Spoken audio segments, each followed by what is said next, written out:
unhealthy competition. You know, I mean, Wow, I'm sure we've all got examples of that, right? absolutely. Kind of engaging in, I don't know, like these aggressive sales tactics. That's not good business. Undercutting, your competitors' prices, or offering something that, basically it comes so hard from that bottom line.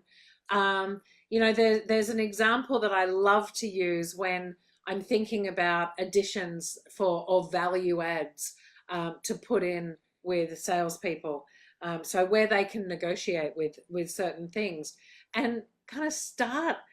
I know this kind of sounds a little 101, but I think sometimes we think the bigger, the better, the bolder, but in fact, what costs you the least amount with the most amount of impact without hurting and being aggressive in this fighting war over what the competitor's doing. This isn't an auction to buy a home.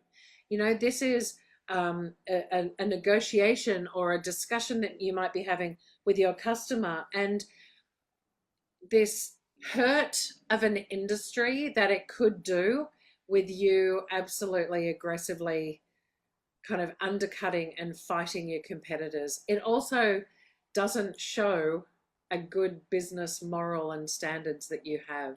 So be careful of that.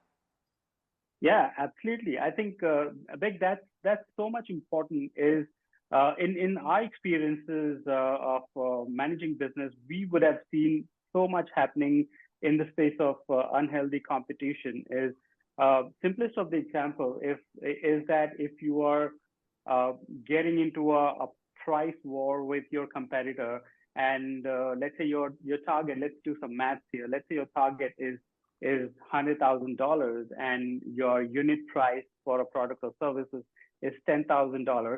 You need 10 clients in order to hit your target. But then if you get into an unhealthy competition and slash away your rate by, Right. let's say, 30%, you will Right. end up selling it at $7,000.